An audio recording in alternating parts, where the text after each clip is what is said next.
Hello, good morning everyone.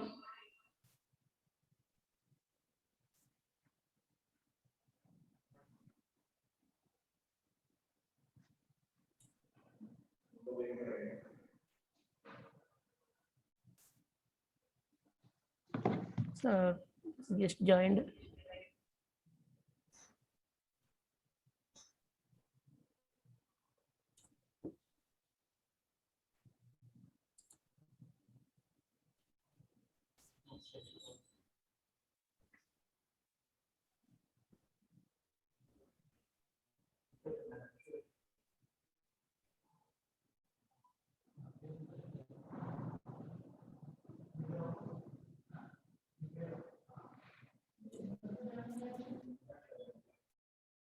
Hello, sir. Jod sir. Hello. Ramekar, 1 minute.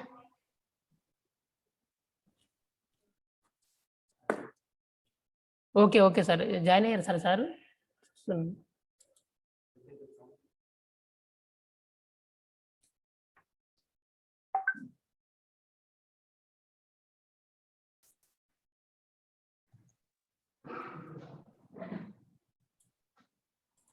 Ramekar, sir ఇంకా join కాలేదు. అదే sir wait చేస్తున్నాను. Wait చేద్దాం.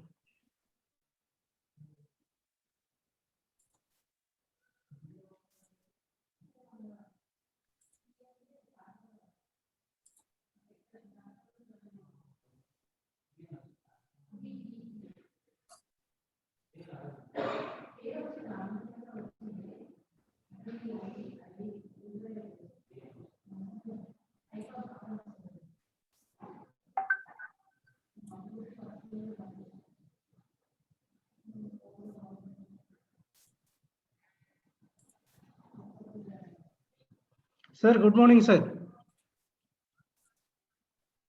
Sir. So, okay, sir. We're waiting, sir. No problem. It's okay, sir. Thank you. Sir join అవుతున్నారండి? Okay sir.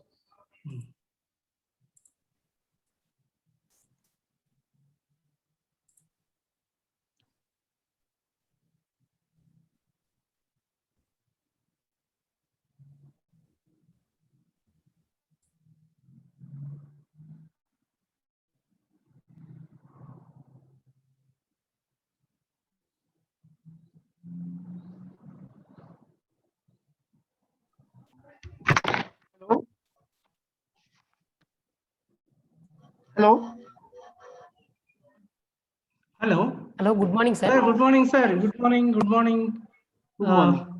Welcome, sir. We welcome you on behalf of electrical engineering. Okay, am I audible? Audible, sir. Can you hear me? Start, sir. Yes, sir. Okay. Yes, sir. Okay, I'll share my screen. I think you have shared the screen. First, you have to unshare it. Okay, sir. Just me. I'll give you the co-host. So, participants, all of you, please turn off your audios. All the participants, I request all the participants to turn off audios. Okay. Yes, sir. I turn off, sir. Yes, sir. You can share the screen, sir, now.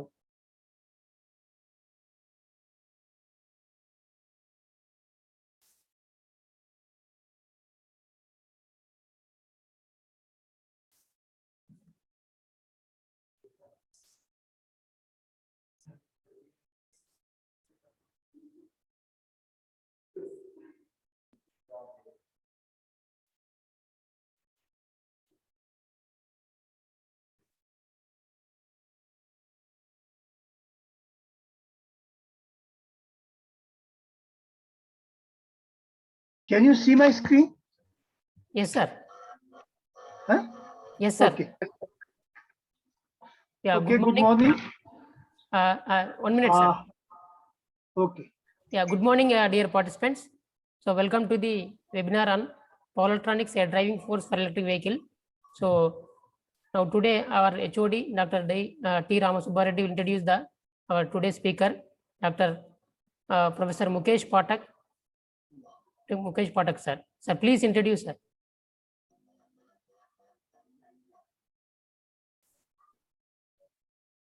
Hello.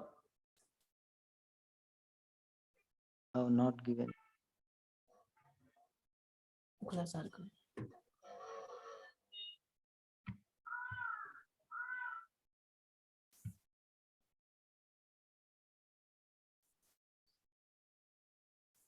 Hello, Ramasubbareddy, sir. So, oh, yes, oh, okay, sir, right, fine. So, I'm sorry. Good morning, one and all. Myself, Professor Ramasubba Reddy, Head of the Department, Electrical and Electronic Engineering, Vignan Institute of Technology and Science. I welcome you all for this webinar on power electronics is the driving force for electric vehicles. And I thank you all for showing interest to know knowing some innovative information in our core area of electrical and electronic engineering. On this occasion, it is my privilege to introduce our resource person for this webinar, Dr. Mukesh Kumar Pathak, Professor of Electrical Engineering, Indian Institute of Technology, Roorkee. Our resource person. We could reach resource person because he is the guru of our young and dynamic principal, Dr. Durga Sukumar Garu.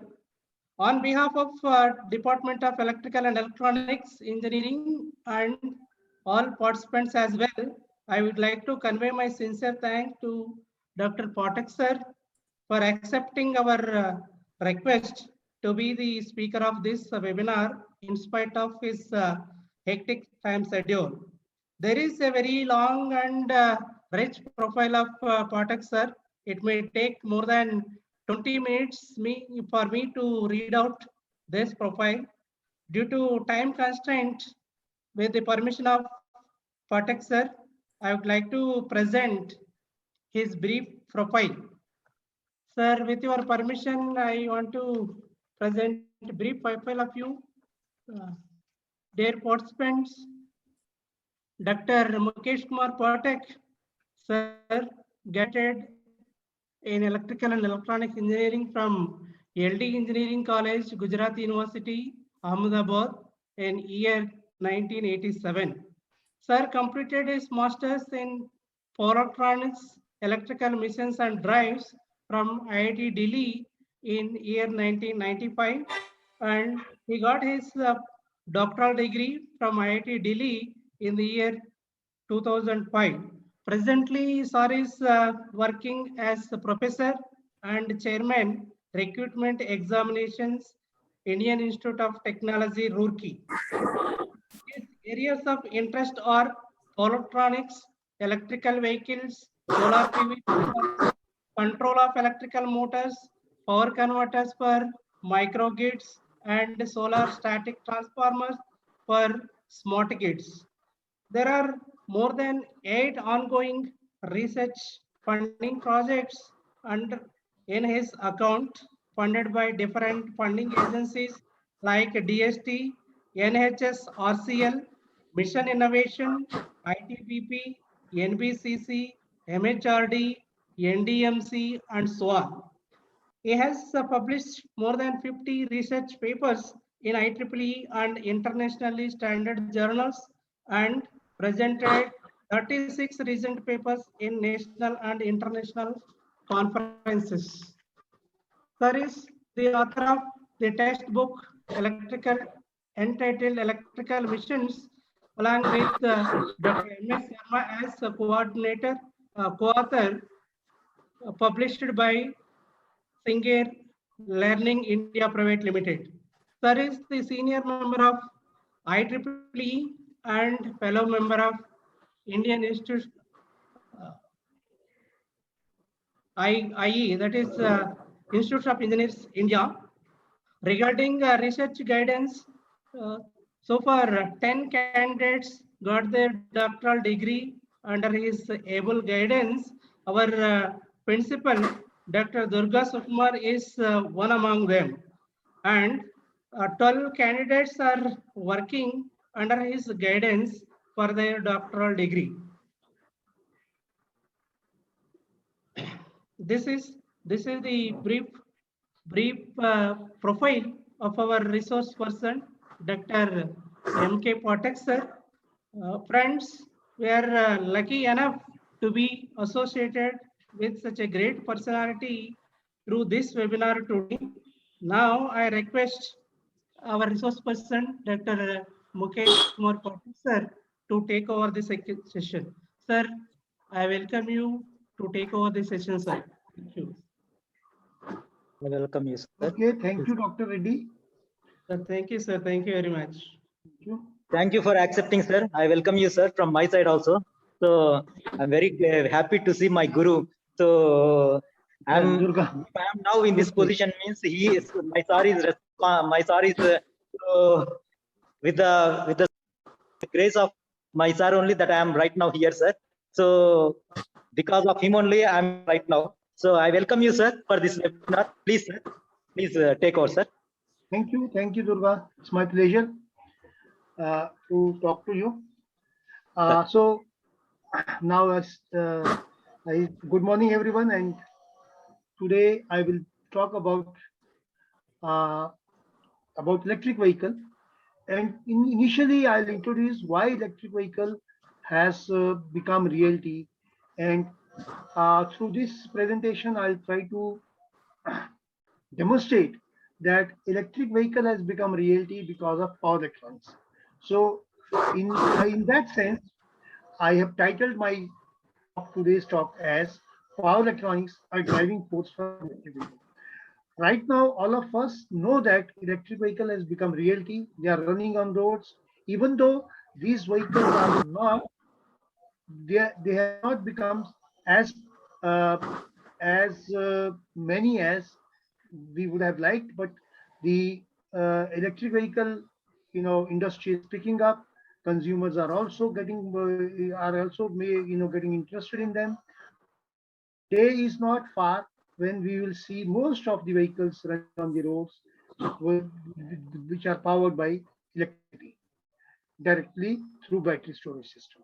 So this work which I'm presenting here is outcome of a carried out by one of my PhD student, Ankit Dr. Did a very good work in this area and published a lot of papers. And I would be talking about some of the important contributions in the area of power electronics for electric vehicle, which my this candidate, PhD candidate, Dr. So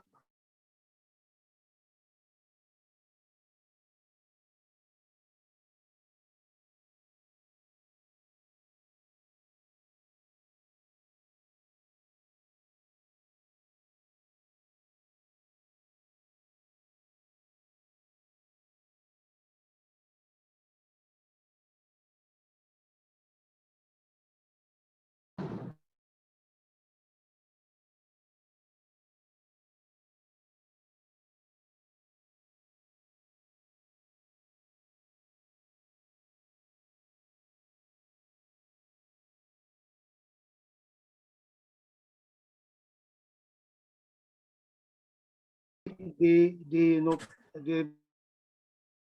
lot.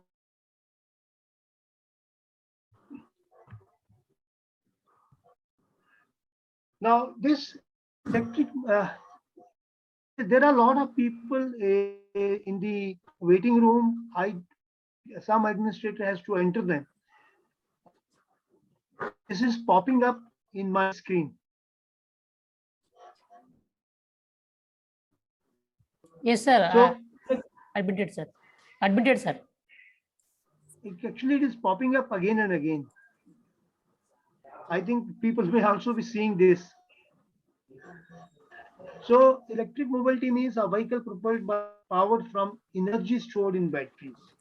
So the basic purpose is to replace IC engines with electric motors and battery energy storage system.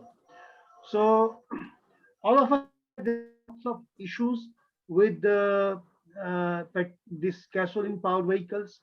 There are issues of pollution. There are issues of maintenance. There are issues of import for a country like ours, where we are nearly almost, for our demand for our consumers, consumer demand of these petroleum products, we are nearly entirely dependent on the imports. So our import will, the major import bill is for petroleum products. So it is more important for a country like ours to have more to shift towards electric vehicle, because that will uh, reduce our this import bill of petroleum products, and give a lot of opportunity, or give a lot of leverage to our government to focus on other development issues.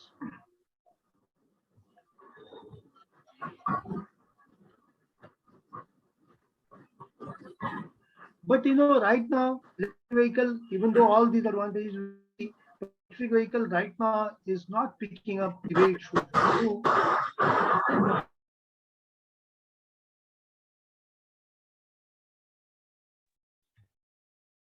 Challenge is still the range of electric, how much it can run once charged fully, how many kilometers it can go without totally uh, without totally finishing it. Then the cost of electric vehicles majorly or mainly, it's high cost mainly because of storage batteries.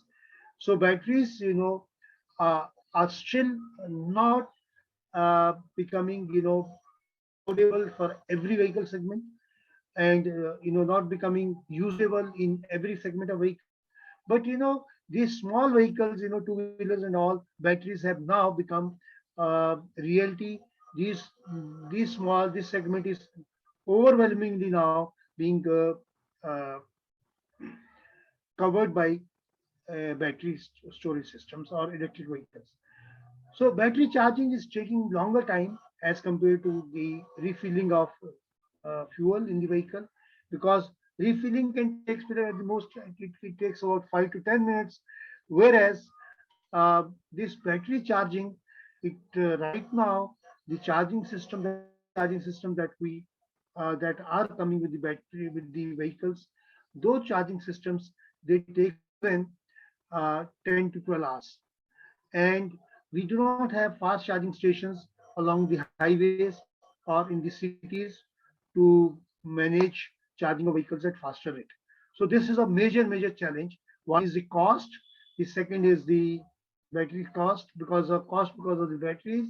Second is charging time. Third is the range, and then this electric will occupy largest our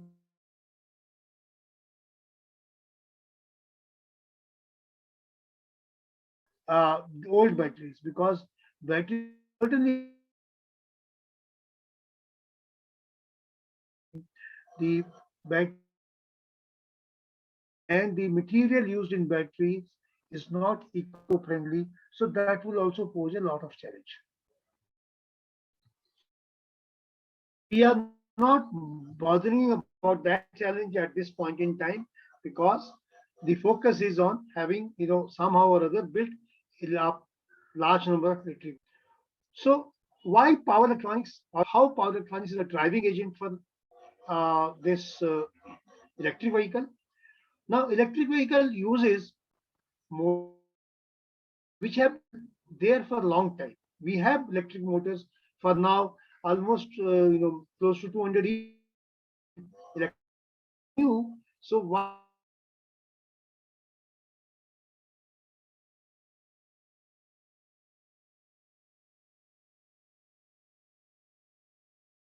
we know that batteries are there, storage batteries are now, or even more only change that we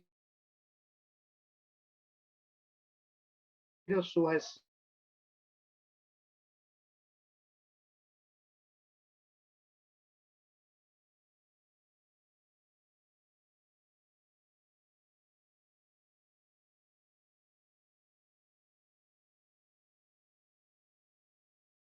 is also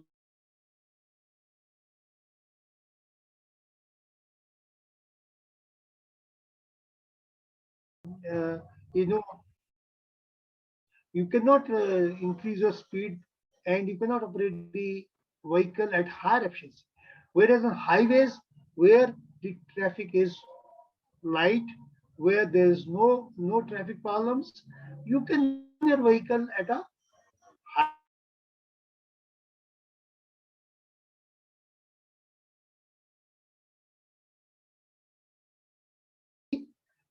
fuel efficiency and in local drive.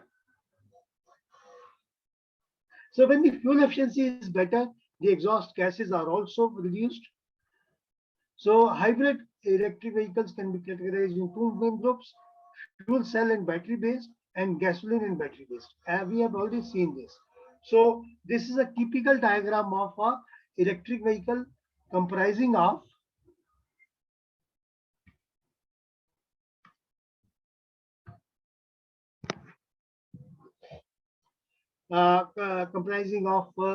fuel cell.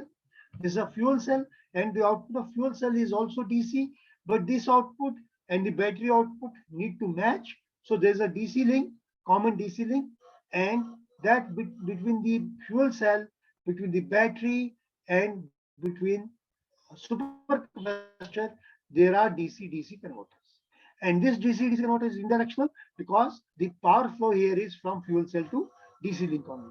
Whereas other two DC-DC converters, which are uh, integrating the supercapacitor and battery, they need to be bidirectional. Similarly, another converter, which is a DC to AC converter, which will be powering the motor, this converter also needs to be bidirectional because the regeneration, because the power, bringing power is to regenerated, is to be fed back to the DC link and finally to the batteries.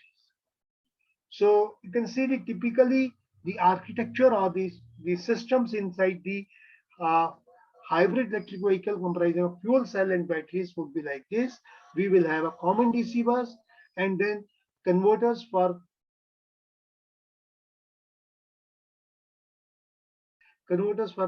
integrating supercapacitors and another converter for powering the motor.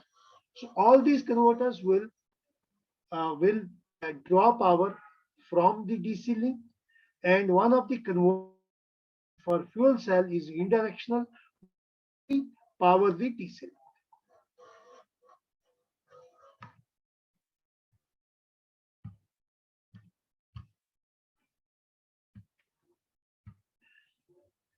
So similarly, hybrid electric vehicle could be a hybrid or combination or IC engine plus storage batteries. In that case, this is a vehicle. This would be the architecture of vehicle. This is a IC engine. The power flows. This is a shaft, and electric vehicle motor is also coupled to common shaft. Now this motor draws power from batteries, and these also this motor to the battery. So and motor, there are two converters. One is DC-DC converter and the other is DC.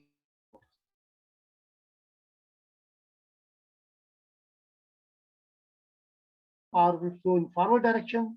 When the braking is taking place, that same power stored in the vehicle fed back to the batteries.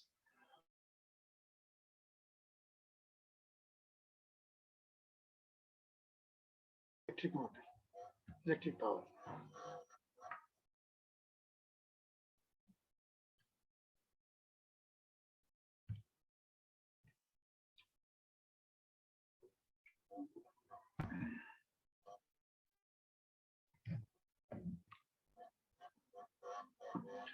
Then this plug-in electric vehicle, hybrid electric vehicle will be like this.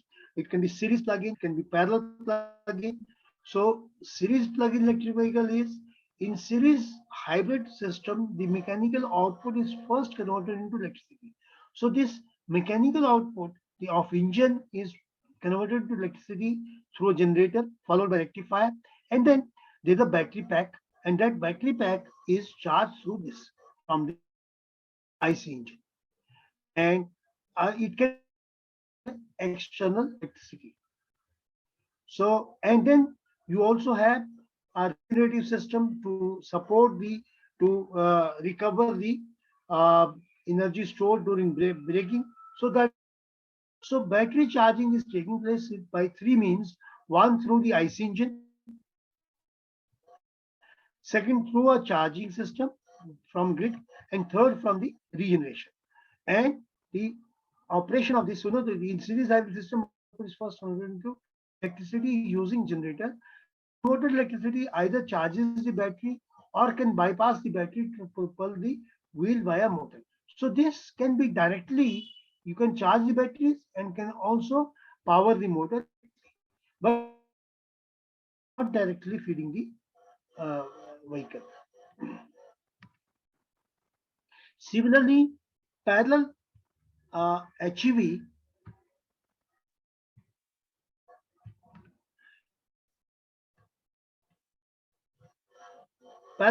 allows both deliver power to the vehicle.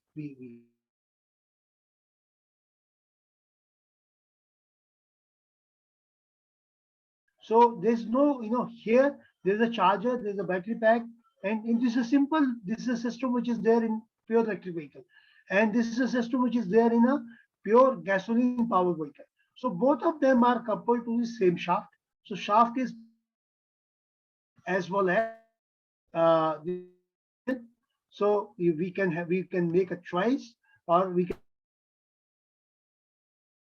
So both IC engine are coupled to, and electric motor are coupled to the drive shaft of the wheels via two clutches.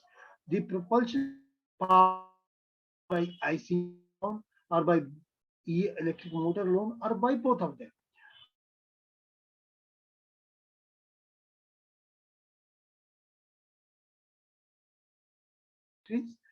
By regenerative braking, or it can also be used to charge the batteries by absorbing power.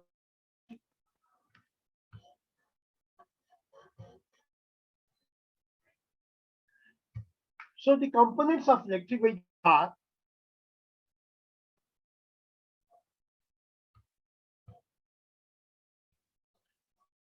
normally, now after having seen different types of electric vehicle, we can combine the whole system into one and focus only on the electrical systems. So the electric vehicle is having four. This is a propulsion system which will comprise of motor, electric motor, and this is a battery, propulsion batteries, storage batteries. So you will have these batteries can be by using onboard system. So the on the, so that charger can be plugged to the supply system, or we can go to a fast charging station, charge the vehicle. This fast charging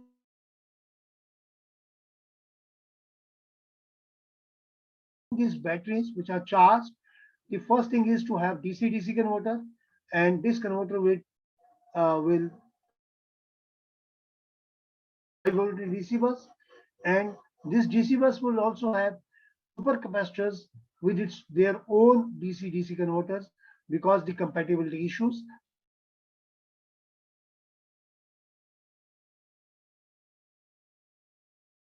Of high starting currents which would be required during acceleration of vehicle.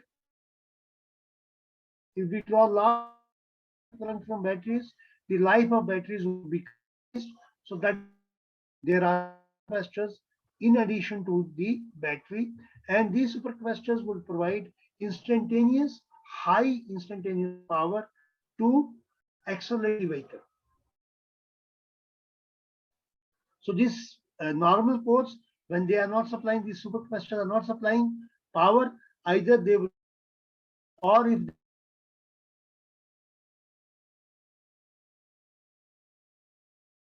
and then this is followed by a three.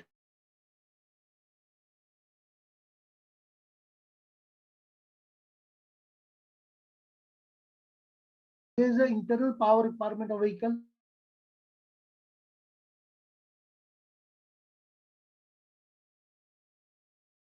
Be at low voltage, therefore we need another converter to supply auxiliary.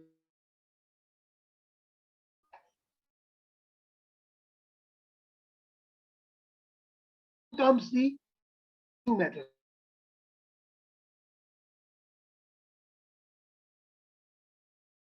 On-board charging, off-board charging. 1 minute, please.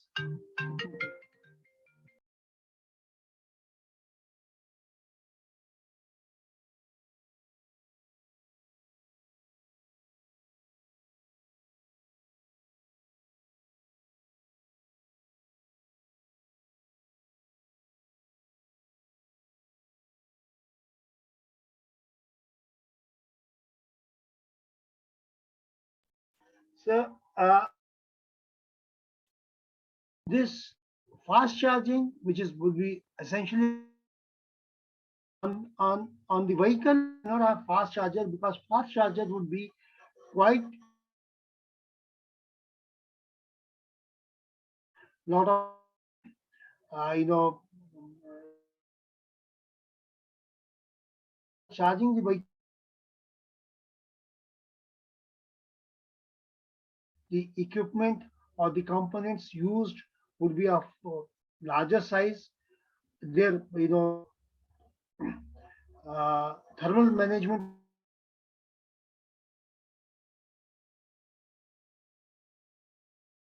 charge.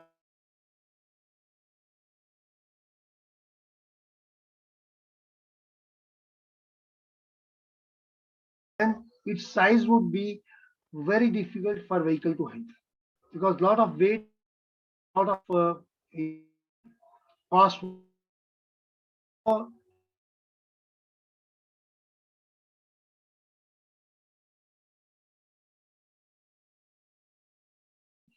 The battery storage is battery the same, but they can be charged by using fast charging, then its own BMS, battery management system. Whereas if you are trying to charge the vehicle using onboard charger, then you can plug into household point, charge it through onboard charging.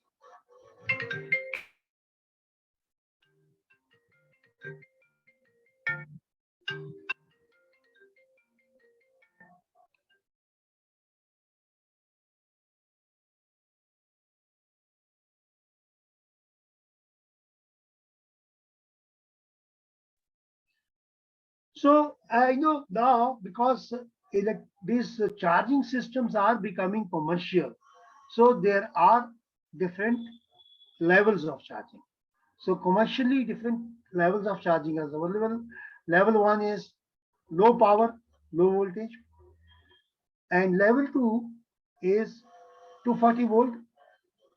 It's medium voltage, but up to 240 volt. But this has got three types of level 2 is further divided into three types: mode 1, mode 2, and mode 3. All of them are different from each other on account of power handling. First one can handle up to 11 kilowatt, second one up to 22 kilowatt, and third one, but it has got a special socket. We'll see what is the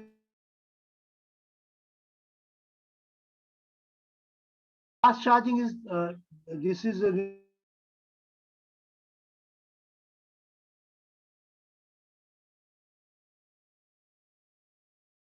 normally at high voltage, and this is at about this is at about 1000 volt, and the power handle is more than 50 kilowatt, or even 50 kilowatt or more than that. You can imagine now the charging level here, the level 1 charging is only up to 2 kilowatt, nearly 2 kilowatt, whereas this one is 50 kilowatt. So you can see 2 kilowatt compared with 50 kilowatt. So it is 25 times. So one can simply see when the power becomes 25 times, the charging rate, if it is also 25 times, then if you can see if you are doing it in 10 hours, then this charging of same batteries can be done in 10 divided by 25 hours. So that would become 600 minutes, 600 by 25 minutes. So that would become only about 24 minutes. So the you can also reduce the charging time. But the when you increase the power for every vehicle to handle that increased power, because the battery charging rate also determines the battery life. So there is a inherent control in the vehicle itself to use the charging rate. Be should not go beyond a point where it becomes it reduces.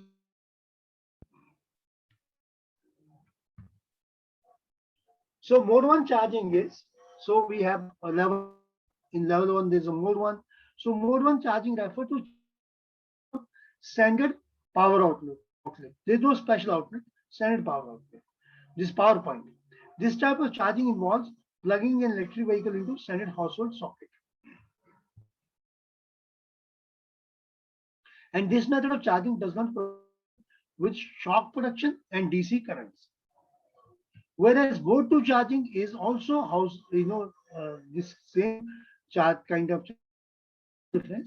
The charging involves use a special cable integrated with shock production and DC.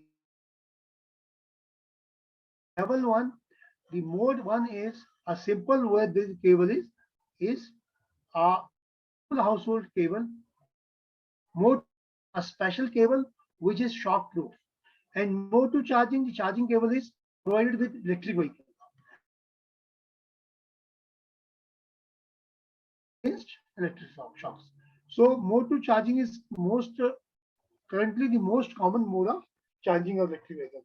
So if you purchase an electric vehicle along with a charging station, home charging station, then it will come with a charging cable. Then mode 3 charging is it involves use of dedicated charging station at home. So if you, in addition to cable, if you have charging station also, then it becomes mode 3. So mode 1 is plugging the vehicle to the power socket. Mode 2, plugging the vehicle to power socket using special cable, which protects against shock. And mode 3 charging is that you are plugging the vehicle to a charging station which is mounted on the wall. And it has both protection against AC and DC currents. Mode 3, the connecting cable is provided with wall box or charging station, and EV does not need a dedicated charging cables.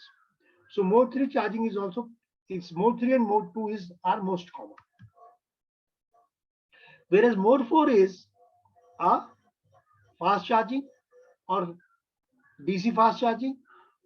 And this fast charging is, because of you cannot have it at your house. It is, 150, it goes up to 150 kilowatt plus. So you need to, these are these dedicated charging stations. So you can see mode 1 to 4. This is mode 1. Plugging the vehicle to using a simple cable, plugging it to the household point, and second, plugging a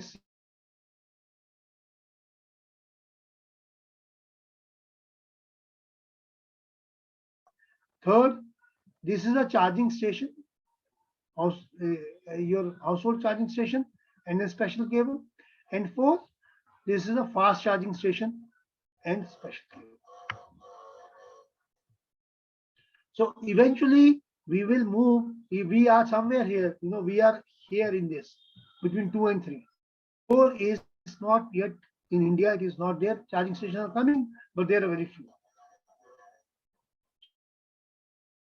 That we have, they are in with mode 3.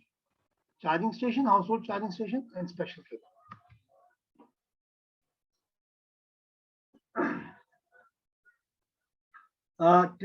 EV charging technologies. So how these electric vehicles are charged? Electric vehicle supply equipment is a component in EV infrastructure that supplies electric energy to source electricity sources to energy from electricity sources to charge the batteries.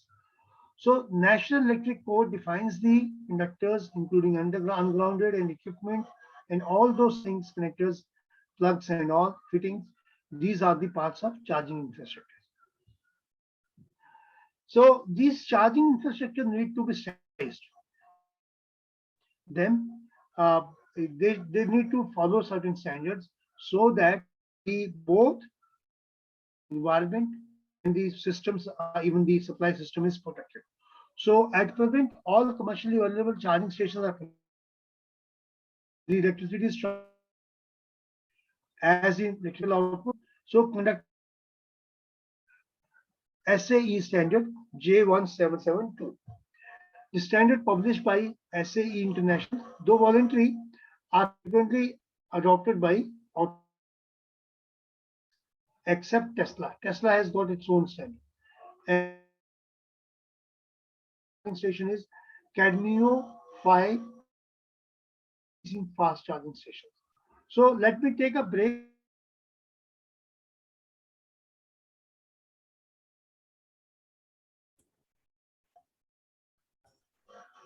Dr. Reddy, Yes, sir. Yes, sir.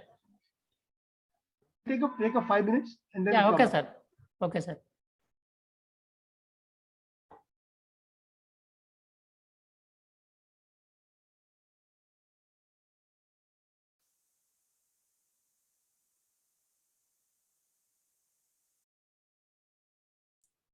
Yeah, dear participants, so please wait for a few minutes.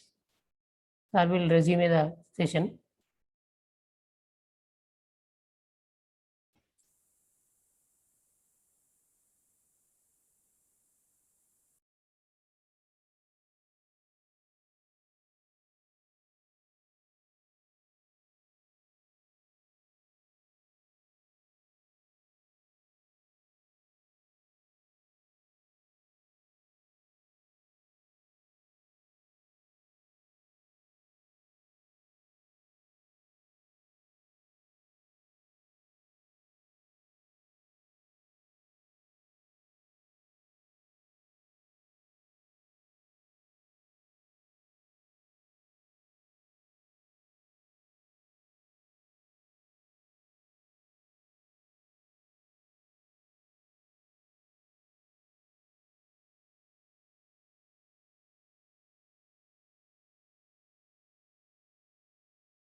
let us continue. So Okay. this SAE J172 standard is the charging outlet, and you can see what it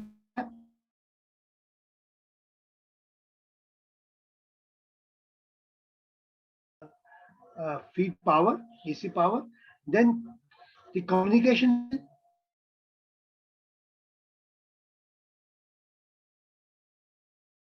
is made only then the power, this power flow will take place, and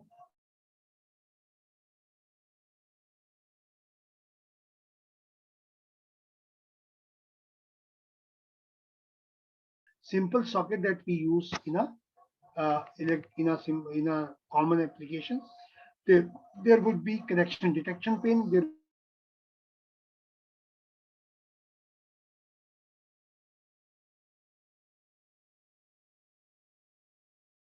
so then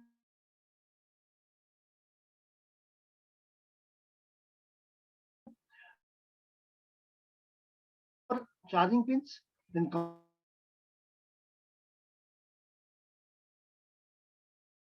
you can make a choice there, charge your vehicle at faster rate or at slow rate.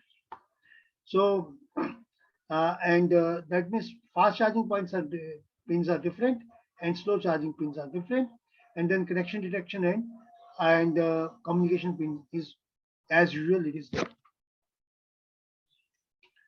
Cadmium standard is slightly different. It's Japanese standard. It uses this high power charging and communication pins only. And Tesla has still different things. Tesla has this power pins, communication and communication pin, and there are connection detection and communication. So this is a slightly different type of socket. So now this after having seen the charging sockets and charging systems, now what is inside the charging station? So electric vehicle chargers, what is the principle? The principle is that you take power from the grid and charge this battery. So for doing so, we will need a lot of power electronics, at least normally two converters, AC to DC and then DC to DC converters, and then also sensors to sense what is happening in the output side and to sense the input side also. And on the basis of input side sensing of voltage and currents, output side voltage and current sensing, as well as the DC link between these two. So you sense all of them and then apply control signals, process all this information in a digital control system, and then apply these this control logic will generate PWM signal through this converter as well as this converter. So ultimately, every power electronic system, how sophisticated it may be, is in the communication between or the final action between the controller and the converter is in the form of PWM signals. So PWM signals could be, there could be one PWM signal, there could be multiple PWM signals. And these PWM signals could be generated by compiling lot of information. You can compile information about the output states. You can compile information about the input states. State means it could be voltage, it could be current. You can compile information about the intermediate states. And the control logic which develops these PWM signals will be driven by the information or by the signals or by the inputs obtained from these ports, be it an input port, be it an output port, or intermediate port.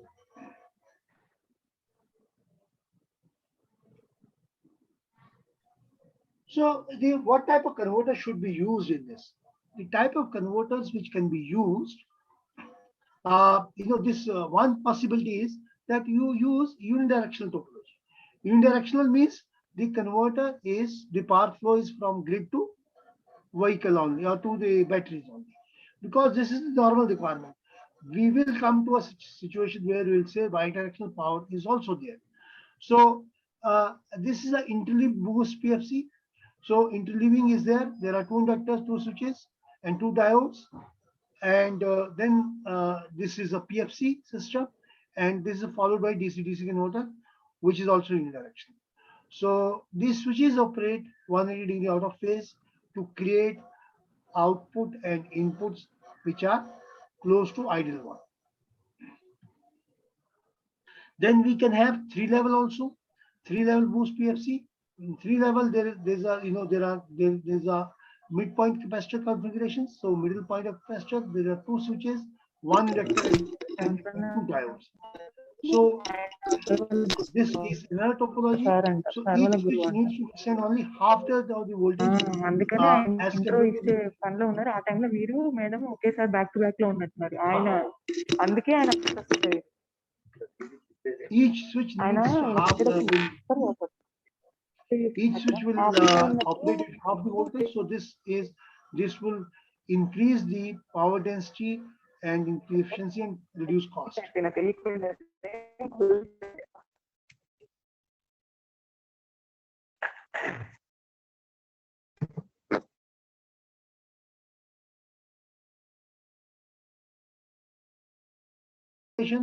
Where the switches are combined in the rectifier bridge only, and the same system with inductors coming here. This is also one type of PFC, and this DC-DC converter still remains same. So in combined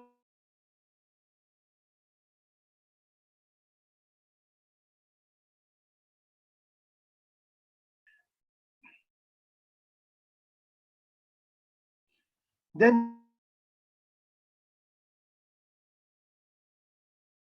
number of input side inductors and increasing number of legs. So instead of previously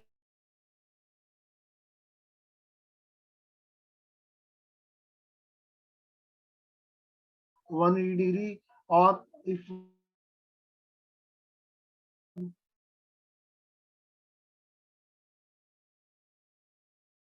at power level of about 3 kilowatt due to elimination of boost diode rectifier bridge,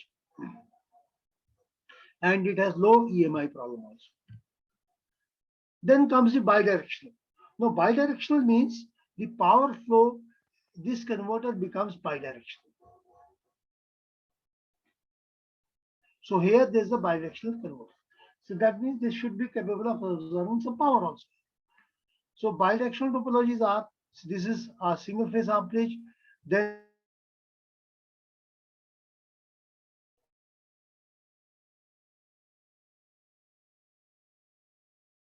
three-phase full bridge. So input side, you have a rectifier, which is a half bridge or full bridge, and or three-phase rectifier. And this is a bidirectional converter in all of them. So other bidirectional topologies are, this you can see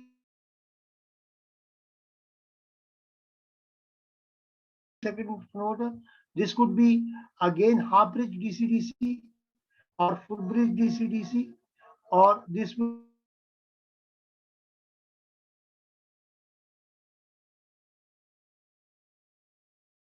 and then the next possibility is, in all the topologies that we have discussed so far,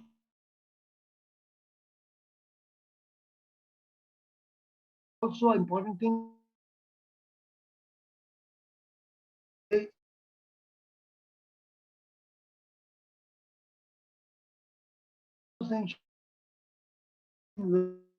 so you can do that by using followed by converter, and output of this would be square wave, and then the output here also you will have a square wave, but there's isolation, and this square wave is rectified to charge the batteries. So the controller would be mainly inside this.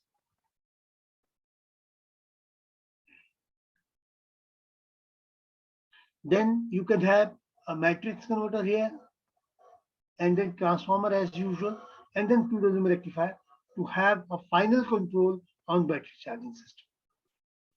So this is series resonant matrix converter. So what we are doing is we are talking about various possible topologies which can be used or which are implied in charging.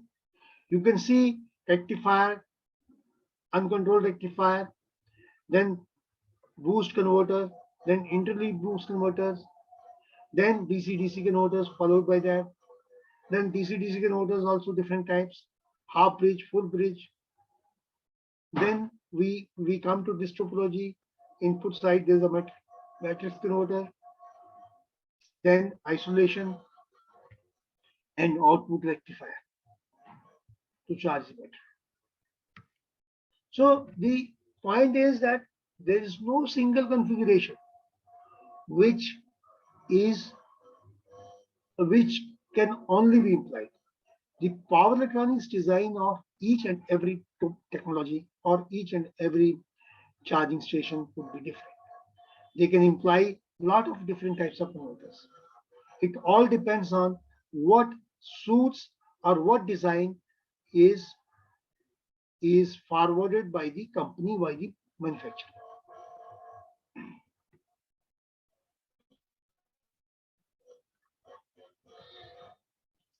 So another possibility is battery swapping stations. That is the system where you can swap, you can change your batteries, you can give the batteries which are uncharged to the charging station and take back fully charged batteries. This is like a refilling of gas cylinder. But this is not going to work because there are lots of issues with the batteries. You cannot swap your batteries because batteries will have different life. This is like a charging station. This is like a refilling of gas cylinder, but it is not going to become a popular. This is one possibility. So what are the challenges in adoption of EV? Now, after having seen all these things, we still find that electric vehicle is not so popular, not hitting the market with a full force. People are purchasing, but there's only 1 to 2 or 3% of them. Even though manufacturers are also they are also not migrating to electric vehicle because a lot of vehicles are still coming with conventional engines. So what are the challenges? So one of the challenges, convenient EV charging infrastructure will be a key factor for this. We do not have convenient charging infrastructure. Currently, there are 2 primary charging locations at home or work. We do not have charging stations. Both sources involve legal challenges, okay. Then while OEM are offering home charging solutions for electric vehicle and they are trying to start this business, but until the widespread charging stations are not there, the electric vehicles would not become popular. So another challenge is range anxiety. Electric vehicle manufacturers still have to, they are still facing the problem of range anxiety. The vehicles that they are supplying, they have got certain range. Fully charged batteries can only run, some claim 200 kilometers, some claim 300 kilometers. So, but the full potential of transportation system cannot be realized unless you have a vehicle which is ready to be used all the time with a small time required for charging or filling the fuel. So range anxiety is a key concern about the batteries, right? But this is being solved slowly because range is increasing, batteries are becoming better. So it is among the most common perceived disadvantage of electric vehicle. Therefore, the consumer's perception of electric vehicle will continue to play important role. Consumer's perception is also an issue. If you are spending a X amount on purchasing a vehicle, then you will have to spend higher amount for purchasing electric vehicle. And then with that higher amount, you still have a problem of range. So consumer perception is still not overcome. So we need to have, government need to have some policies where they can push consumers to purchase electric vehicle.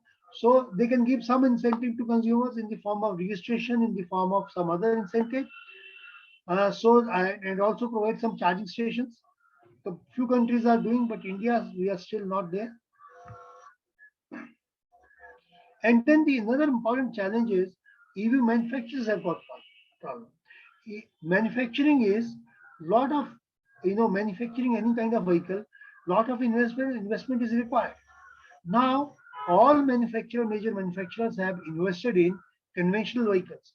They do not want to migrate to this because they have to invest more money. They have to invest in new infrastructure.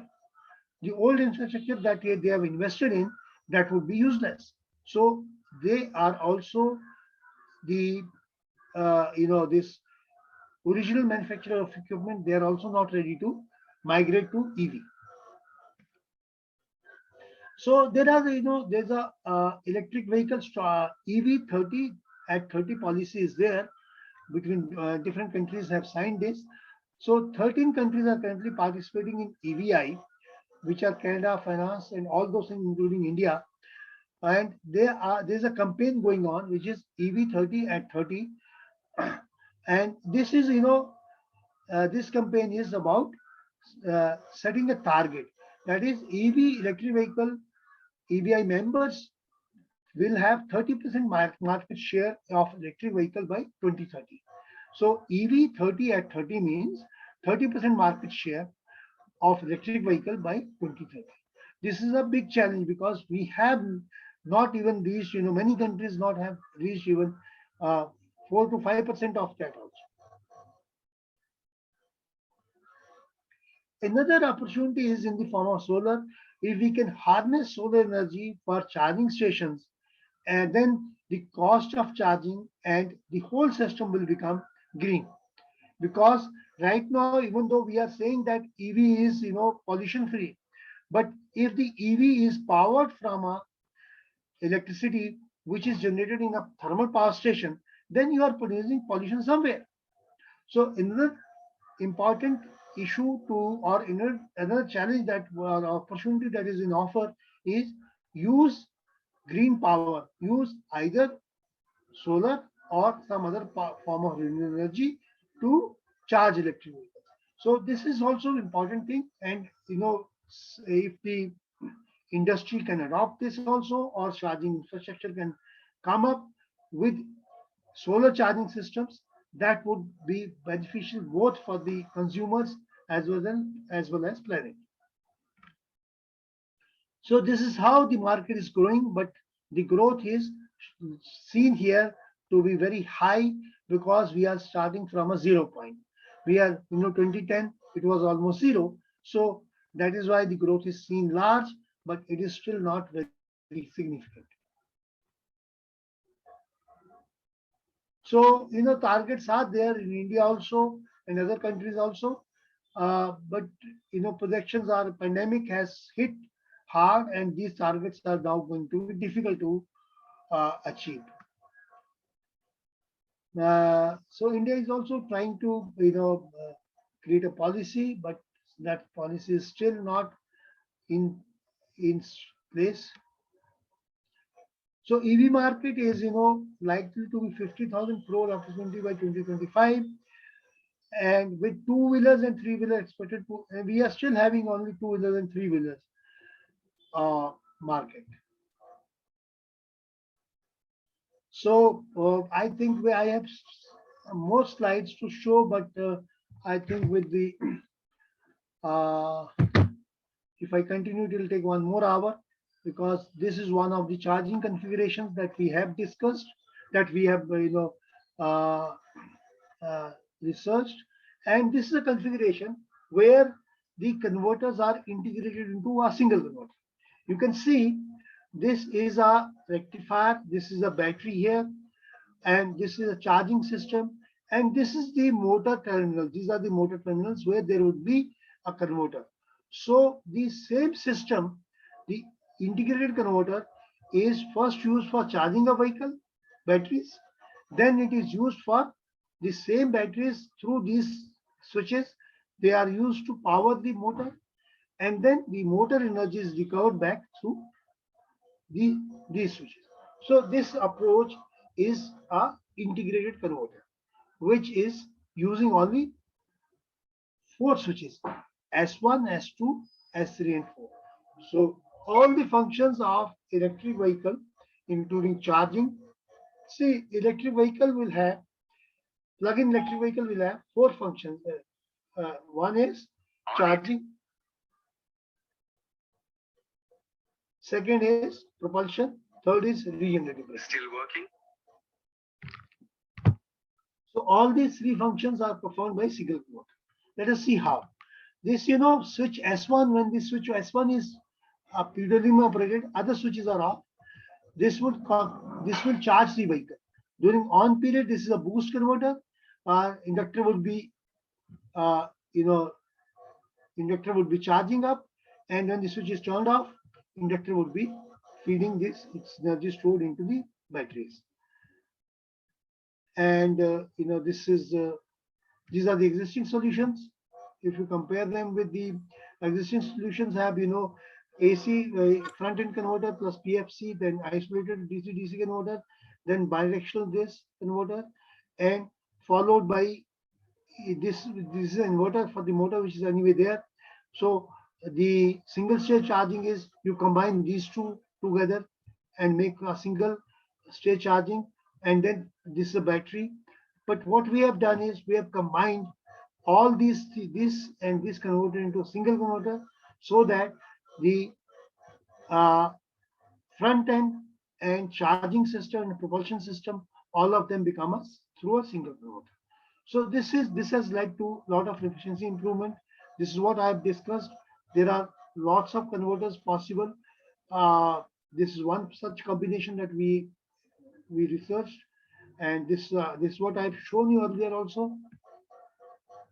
This is operation during charging, then regenerative braking. This is an operation during propulsion.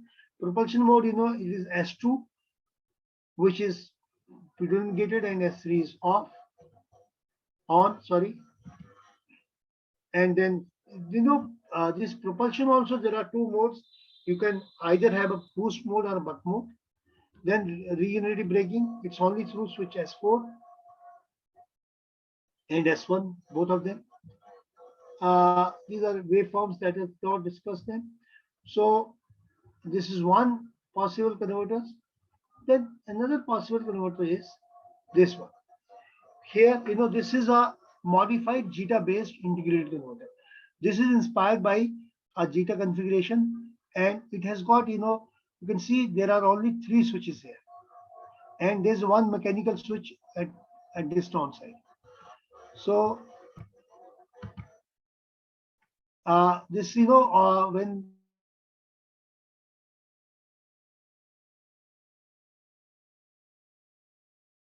S1 is on or S2 is off, so that means it is in PWM mode. And then propulsion, what you do is you only operate only S3. So there are only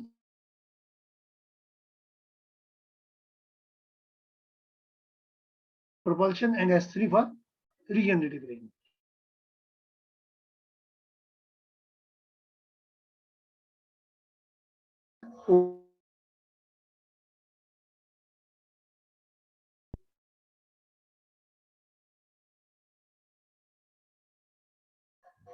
Then the final, another converter that I want to discuss with you is a much better configuration than the previous 2, which is known as JITA SEPIC based converter, which also has got a mechanical switch is not there,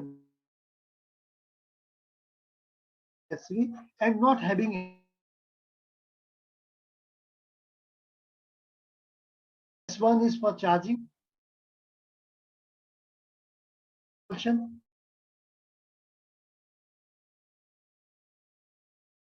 refer to this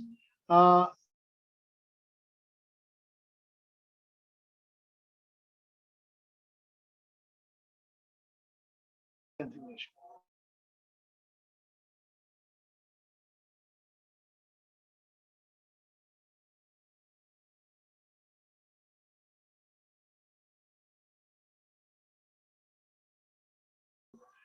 Charging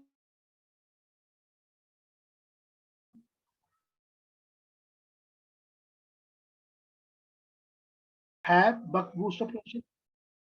Converter can charge from wide range of inputs and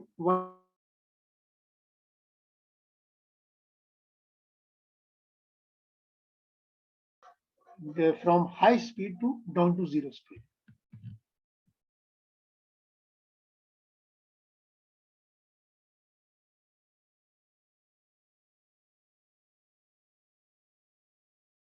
I think you can ask.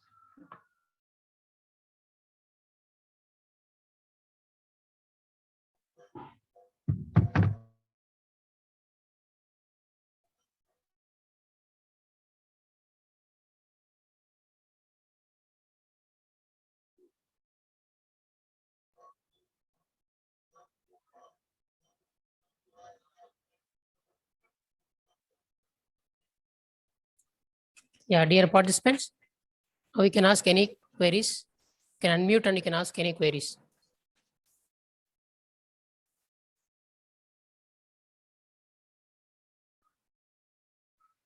Right.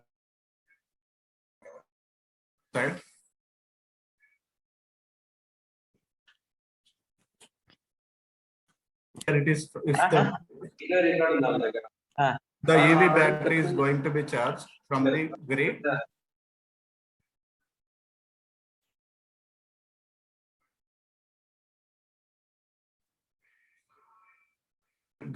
case,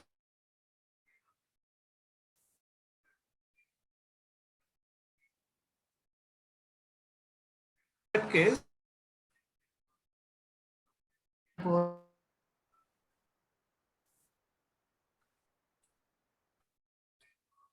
yes, sir. Electric power is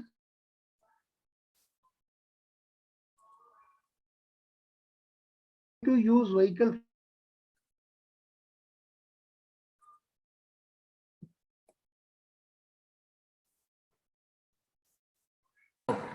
A few cases actually, if we need, is there that possibility? This is being this is what you are saying is being researched, but the point is reactive power is not a power. So EV discharging will not take place with reactive power. Okay. So you will not be using what benefit the EV owner will draw. When you are not giving power, your batteries are not discharged. So EV owner will not get any revenue. So why should he discharge his batteries? Why should he allow this reactive power unless there is an incentive for that? One more actually basic doubt here it is, sir. I don't know about that much in power electronics. Yes, sir. If is it the supply of the reactive power with the help of capacitor bank with the comparison of supply of reactive power with the help of battery management system? Which one is economic? Which one is good? See, when you can do it, reactive power can be supplied by using battery, this capacitor bank. Why to have batteries and EV infrastructure? It's a cost, effectiveness of cost. Cost effective it will not be cost effective. Oh.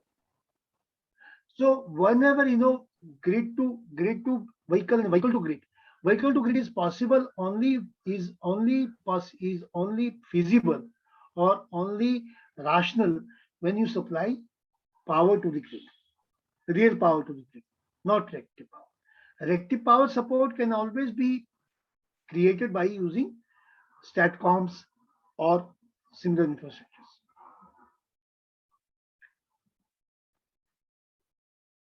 Thank you, sir. Thank you. Hello, good afternoon, sir.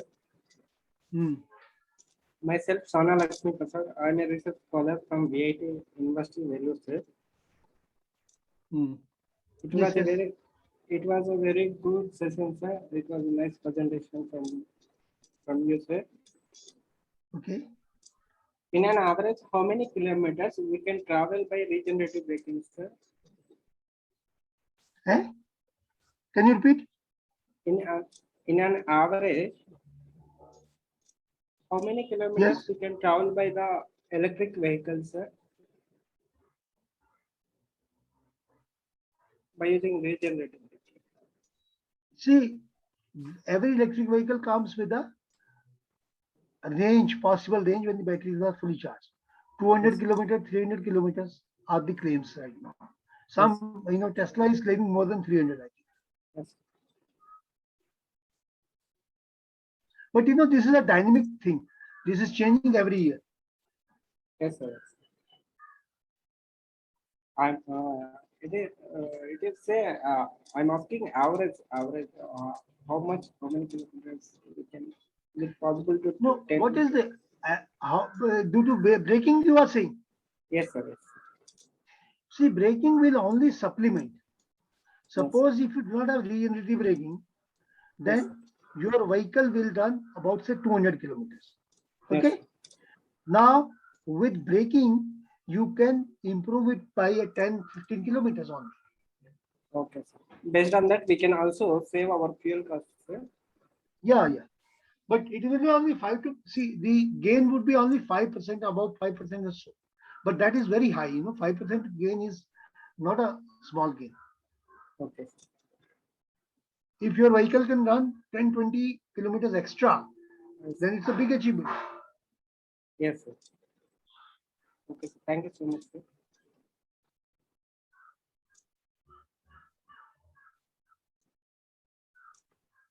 Hello. Yeah, dear Yeah. participants, any other questions?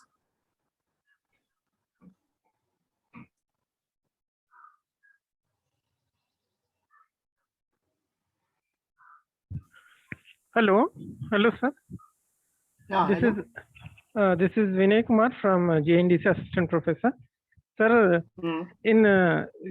there are different levels of electrical vehicles regarding charging in the view of charging. Yes. So in that, is it applicable for this levels is applicable only based upon the voltages regarding the batteries, or any other criteria is also there for this levels? See, the level of charging is Level 1, basically level 2. about the power. Okay. So Okay. even charging So, stations, the charging stations charging, also see, should be charging level 1, level 2, and Ah. level 3. No, commercial charging station will only be fast charging stations. They will not be level 1 and 2. They are level 3 only. All are level 3 only. Anything more than 50 kilowatt goes up in level 3. Okay.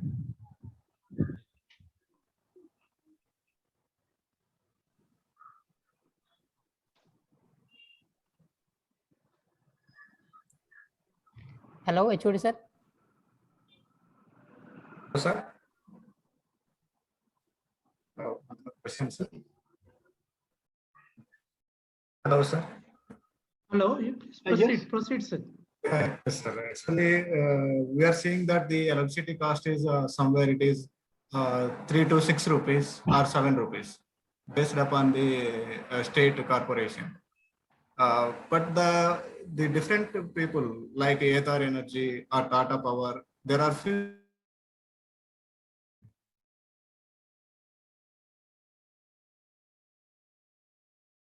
starting from 19 rupees to 27 rupees.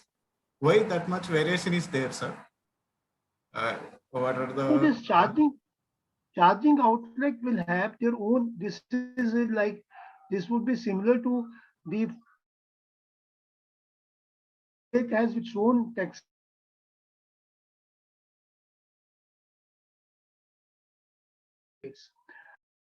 Until less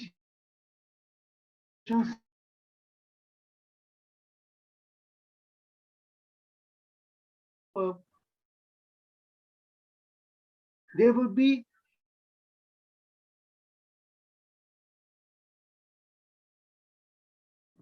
Doubt is there.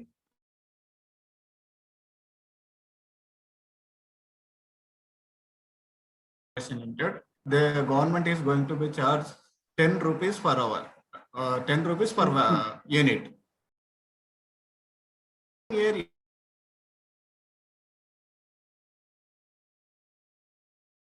are there like Aether Energy, Tata Power, Python, like that. There are a few apps are there. That apps are going to be charged with the rate of 25 rupees per unit or 27 rupees per unit. I'm asking about this. Actually, it is there at 10 rupees. Actual cost is 10 rupees.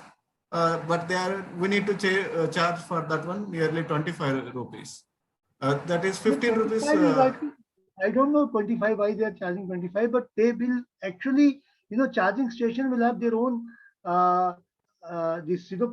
profit also. If they are taking the 10 rupees, they cannot sell it at same amount. Then there's a lot of investment also. So initially, I think with initial investment issues, this will be costly.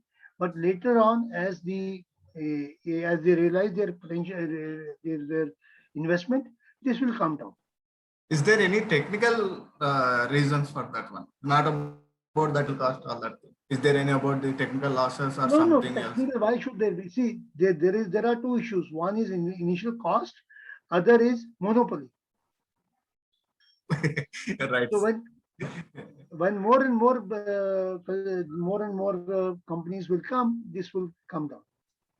Yes, sir. Thank you, sir. Thank you, sir.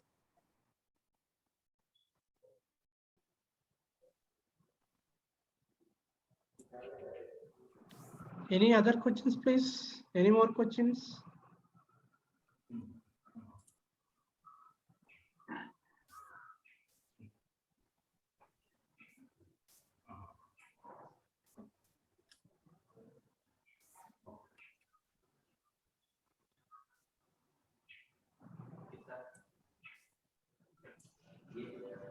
Okay, no questions.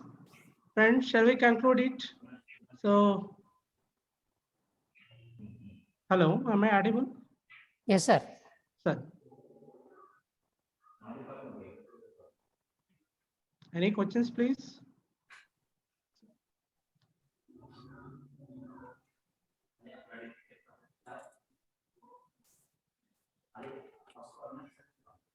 It's okay. Okay. Okay, thank you all the participants for attending this webinar. I should be thankful to our speaker, Dr. Patak sir. Sir, thank you very much, sir, for your nice and informative presentation. It includes all the requirements or types of electric vehicles, types of batteries, and differentiation of the various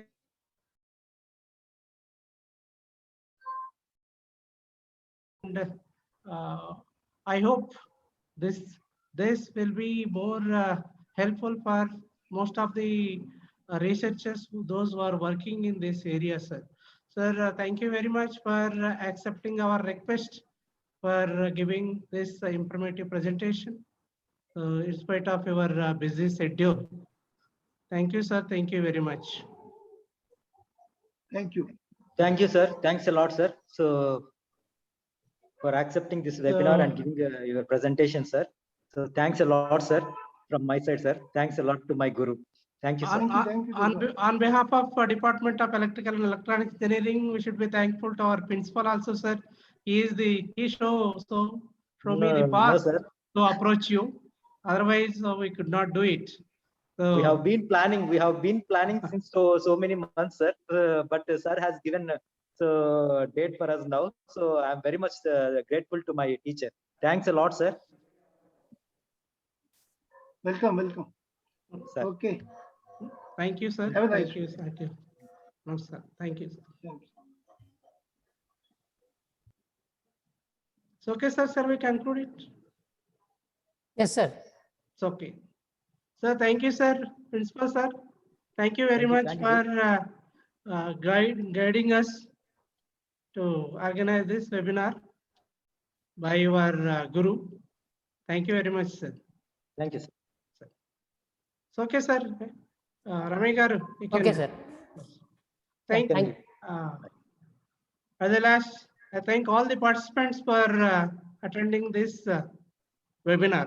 Thank you, Andal. If it, with your support like this, we want to organize some more webinars on this emerging area of electric vehicles. Thank you, sir. Thank you, one and all. Thank you. Sir, sir, Hello. hello. Yes. Sir, can you share the PPT?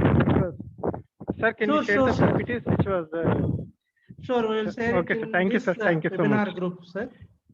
Okay. Okay, sir. Thank you, sir. Thank you. Thank you. Thank you.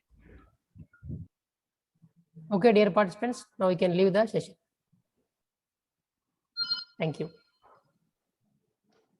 Hello. Sir. BK చెప్పాలి sir, sir